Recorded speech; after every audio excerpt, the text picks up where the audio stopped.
రాష్ట్ర రాజకీయాల్లో జగ్గారెడ్డి ఎంత డేర్గా కనిపిస్తాడో, ఎంత సెన్సేషన్ కామెంట్ చేస్తాడో అంత బోలాబాలా. అసలు యాక్చువల్గా జగ్గారెడ్డికి ఏం తెలీదు రాజకీయంగా కొన్ని అంశాలు. ధన అనేస్తాడు, తర్వాత దానివల్ల జరిగే నష్టాన్ని ఊహించాడు.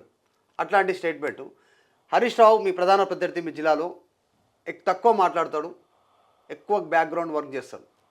జగ్గారెడ్డి మాత్రం ధన మాట్లాడేస్తాడు. దానివల్ల నష్టం జరిగిందని ఎప్పుడన్నా అంచనా వేసుకురా? నిజంగానే అట్లుందా ఆ పరిస్థితి? జగ్గారెడ్డి ఏది మాట్లాడినా వ్యూహంతో మాట్లాడతాడు. జగ్గారెడ్డి ఆలోచన లేకుండా ఏది మాట్లాడాడు. జగ్గారెడ్డి ఒకరిని అటాక్ చేసినా వ్యూహంతో అటాక్ చేస్తాడు. జగ్గారెడ్డి కొన్ని నెలలు మౌనంగా ఉన్నా వ్యూహంతో మౌనంగా ఉంటాడు. ఇక నువ్వు హరీష్ రావు సంగతి అడిగితేవి. హరీష్ రావుది ఏమంటివి? తక్కువ మాట్లాడతాడు, బ్యాక్గ్రౌండ్ వర్క్ ఎక్కువ. బ్యాక్గ్రౌండ్ లేదు, పాడలేదు. ఏం బ్యాక్గ్రౌండ్ ఉంది హరీష్ రావుకి? పైసలే బ్యాక్గ్రౌండ్. పైసలు లేకుండా హరీష్ రావు రమ్మని ఫీల్డ్లకు వేస్ట్. అదంతా మనిషికి పైసలు అంటే బలం కదా. పైసలు లేకున్నా నేను బలవంతున్నే. వాళ్ళు పైసలు, హరీష్ రావు పైసలు ఉంటేనే బలవంతుడు. జగ్గారెడ్డి పైసలు లేకున్నా బలవంతుడే. నేను హరీష్ రావు మంత్రి హోదాల బలవంతుడే. జగ్గారెడ్డి ఏమి లేకున్నా బలవంతుడే. తేడా చాలా ఉంటుంది. యూనో, నేను హరీష్ రావు రోడ్డు మీద నడుచుకుంటూ పోదాంపా, పోతే ఒరిజినాలిటీ తెలుస్తుంది. జగ్గారెడ్డి ఏంటిది, హరీష్ రావు ఏంటని జనంలో తెలుస్తుంది, వచ్చే జనాలను బట్టి. ఒకసారి అట్లా ప్రయోగం చేయండి చూద్దాం. అవును, జగ్గారెడ్డి ర్యాలీలో ఏం సంబంధం లేదు, ధర్నా సంబంధం లేదు, పోతే 100 నుంచి 150 మంది ఉంటారు. రీజన్ ఏంది? ప్రేమనా, అభిమానమా, ఏంటి? ఏం లేదు. నేను అందరితో చనువు జర క్లోజ్గా ఉంటా కాబట్టి అంతే, వేరేదేం లేదు. క్లోజ్గా ఉంటా, ఎవరైనా చెప్పింది ఇంట, కొంత చాలా ఓపికతో ఇంటా.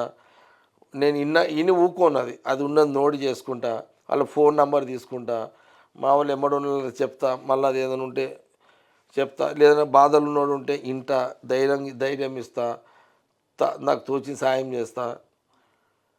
విన్నారా? నేను చెవులు వినడమే, నేను ప్రాక్టికల్ మనిషిని. విన్నారా? ఎవరిని ఎక్స్పెక్టేషన్ చేయకుండానే హెల్ప్ చేస్తా. ఓకే, ఇంకొకటి స్ట్రైట్ క్వశ్చన్ అడుగుతాను, మీరు ఏమనుకున్నా పర్లేదు, మీ నుంచి ఆన్సర్ కూడా నేను అట్లే ఆశిస్తున్నా. రేవంత్ రెడ్డి గురించి ఏం చెప్తారు? ముఖ్యమంత్రి అయిన తర్వాత ఆయన లోపల మార్పు వచ్చిందా? తర్వాత మీ లోపల ఏమైనా మార్పు వచ్చిందా? ఎందుకంటే రేవంత్ రెడ్డిని మధ్య బాగా ప్రైజ్ చేస్తున్నట్టు, పొగుడుతున్నట్టుగా కొన్ని స్టేట్మెంట్స్ ఉంటాయి. తప్పది. నేను రేవంత్ రెడ్డిని పొగుడతలేను. ఆయన కూడా రాహుల్ గాంధీ గారు నియమించిన పిసిసి ప్రెసిడెంట్ రేవంత్ రెడ్డి, ఆయన కూడా ఆ మాట ఒప్పుకుంటాడు. ఆయన ముఖ్యమంత్రి, ఆయన్నే పిసిసి.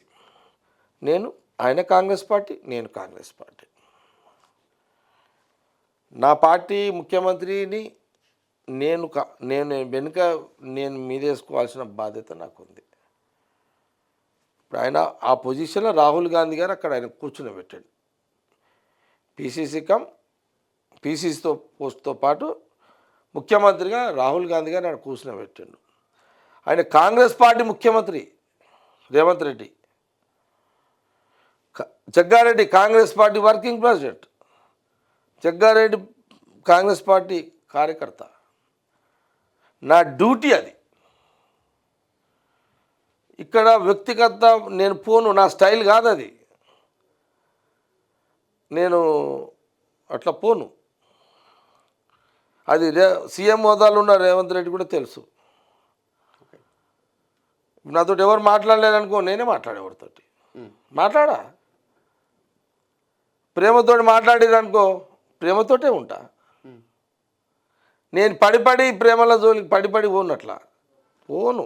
ఎంత కష్టం ఉన్నా సరే, నాకు ఎంత కష్టం ఉన్నా, నాకు ఎంత ఇబ్బంది ఉన్నా, ఎంత ఆర్థిక ఇబ్బంది ఉన్నా నేను పడి పోను. ప్రేమతోటి ఎవరన్నా ఉంటే వాళ్ళతోటి అవుట్లాడుకుంటా వాళ్ళ కోసం. లేదు జగ్గారెడ్డితో ఉండదలుచుకోలేదు అని అవతల అనుకుంటే నేను పోనిగా. పోనంటే పోను, డిసైడ్ అంతే, డిసైడ్గా పోనట్లా. పడి సమస్య లేదు. ప్రేమతోటి ఏమి ఇవ్వకపోయినా నాకేమి చేయకపోయినా అన్నా ఓకే అంటే నేను కూడా ఓకే అట్లుంటా. ఏం మాట్లాడతలేను అనుకో గమ్మున కూర్చుంటా. నేను సీఎం హోదాలో ఉన్న రేవంత్ రెడ్డి మా బాధ్యత అది. రాహుల్ గాంధీ గారు ఆయనను మా మీద పెట్టిండు.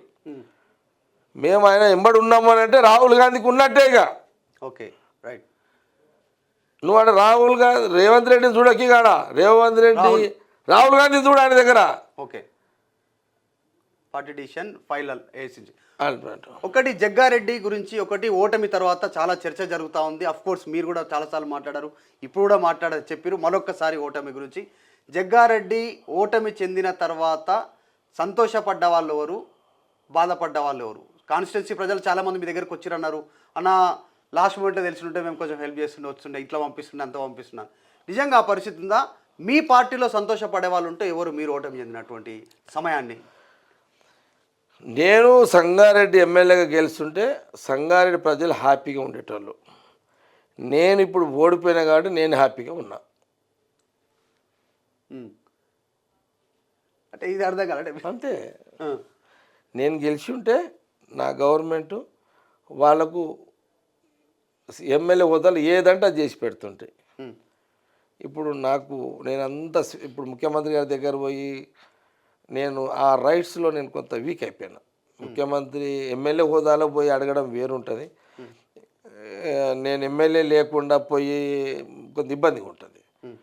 అంటే నేను ఎమ్మెల్యేగా ఉంటే మా ప్రజలు గెలిపించుకుని ఉంటే ఈ 5 ఏళ్ళు హ్యాపీగా ఎంజాయ్ చేసేవాళ్ళు. ఏది పనుల ద్వారా. ఇప్పుడు నేను లేను, ఇప్పుడు నేను కంఫర్ట్గా ఉన్నా, ఇబ్బంది లేదు, టెన్షన్ లేదు, రిలాక్స్గా ఉన్నా. నేను నాకేమి పెద్ద పట్టింపులు కూడా ఉండవు, ఇవన్నీ నాకు పెద్ద పట్టింపులు ఉండవు. కానీ సంగారెడ్డి ప్రజలకు సోనియా గాంధీ, రాహుల్ గాంధీ గారు, ఖార్గే గారు చెప్పిన 6 పథకాలు ముఖ్యమంత్రి రేవంత్ రెడ్డి గారు, బట్టి విక్రమార్కతో పాటు ఎంటైర్ క్యాబినెట్ మినిస్టర్లు అందరూ 6 పథకాలు అమలు చేస్తున్నారు. అది మా సంగారెడ్డి ప్రజలకు అందుతుంది. క్లియరే కదా.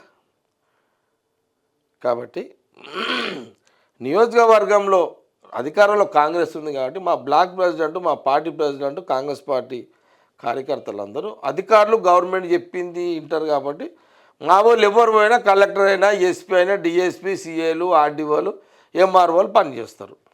వాళ్ళు చేయలేరు అనుకోండి మా వాళ్ళు చెప్పిన పనులు,